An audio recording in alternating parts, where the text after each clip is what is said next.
Hello, weekend ballers. This is your commissioner speaking with your week 3 fantasy update. This is your commissioner speaking from the control center this week. Let's get right to the business at hand. And let's give out that MJ award to the Warriors, putting up 149 points, collecting $108 of hard cold cash. Ray, that's the way to go from the outhouse to the penthouse. Last week you received the Bam of the Week. Now you receive the MJ Award. Good way to stick with it and get that cash. Bam of the Week goes to Philly Crossovers. 86 points, a lot of injuries. He's going to complain about everything. But the truth is, you spent a lot of fab money for no reason. And everybody knew it.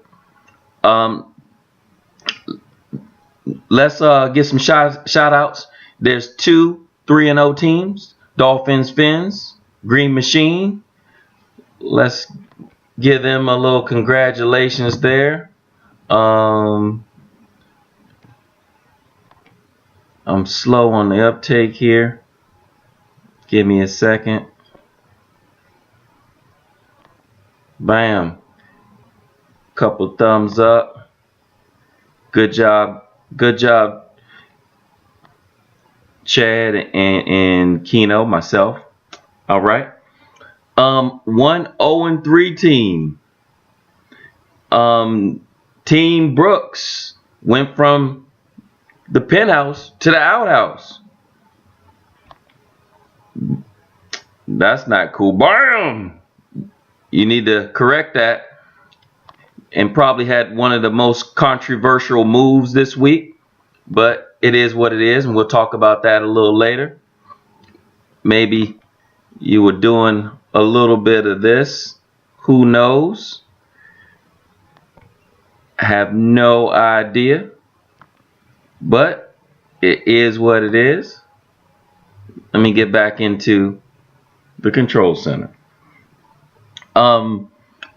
Just so you guys know, next week we have 2 teams on the bye, the Redskins and Carolina. So be prepared for that. Let's get to some facts. We did through the first 3 weeks. I wanted to kind of mention this. One, the number 1 quarterback in all points is Fitzmagic. Number 1 in points at the running back position is Kamara. Number 1 in receiving points is Michael Thomas. And the number 1 at tight end is Kelsey. I'm going to go ahead and talk to it now. Well, congratulations to those 4 players. But we talk about trade talks all the time. And as the commissioner, my role has changed multiple times over these 10 years. Before you wanted me to have more control, now you want me to have less control. I can't be on the fence either way. So if I see a trade that we know is collusion, then that'll be reverse. Anything outside of collusion, you can manage your team accordingly. He took a shot. He traded the number 1 points tight end for the number 1 points quarterback. And you lost by 3. If you stay packed, you could have won. But who knows? We still don't know if Fitzmagic is going to be the starter going out. So that's a risk you have to take. But he still threw for 411 yards. And he's leading the league in points. So your call to make. Kelsey could get hurt. Who knows? Fitzmagic could be benched. We don't know. Kansas City has a lot of weapons. You don't know who's going to get the ball. So it could be anybody. Also wanted to mention Mahone is the truth. If we didn't know it, we know it now. He is the truth. 13 touchdowns through 3 weeks, playing amazing ball. Awesome.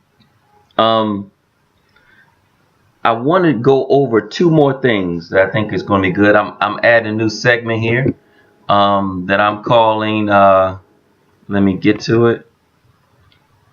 Boom. The good, bad, and ugly of the week.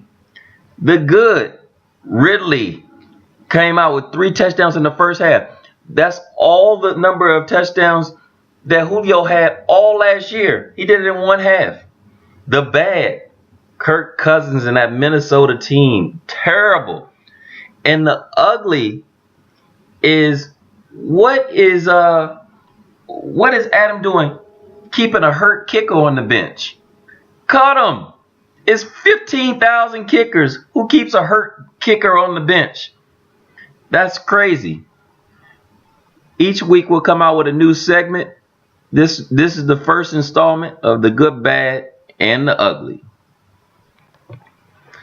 All right. So I also promised you guys a walk down of the draft order, where I think it was the best value pick or money pick for that round. So in round 1, I'm going with Kamara. Round 2, Michael Thomas. Round 3, what happened? Oh, Tyreek Hill. Round 4, Juju. Round 5, Landry. But I think everybody had a bad 5th round. It could go either way. Round 6, I'm gonna go with Breeze. Round 7, Big Ben. Round 8, which I think is the steal of the draft so far, as far as draft picks, is AP. He's killing it. And picked in the 8th round. Round 9, Cooper Kupp. Another round where I think everything was just okay, nothing too great. Round 10, I'm going with Steals. Round 11, I'm going with Kittles. This is the steal of draft. Round 12, Mahomes. Outstanding, Derek. Round 13 is a Godwin. Round 14, which is Lutz, the kicker. New Orleans putting up so many points. The kicker is just playing amazing. The best free agent pickup has to be Connor, considering that Bell is still fighting his money issues. And the worst free agent has to be Dez Bryant at this point, which still isn't signed and still out the league. But that's the wrap up for the money segment here. So, guys, that wraps up round 3. Let's get to it next week. And remember, it's 2 buys. And if you're out on your bike, do wear white. Guys, that's all I got for you. See you next week.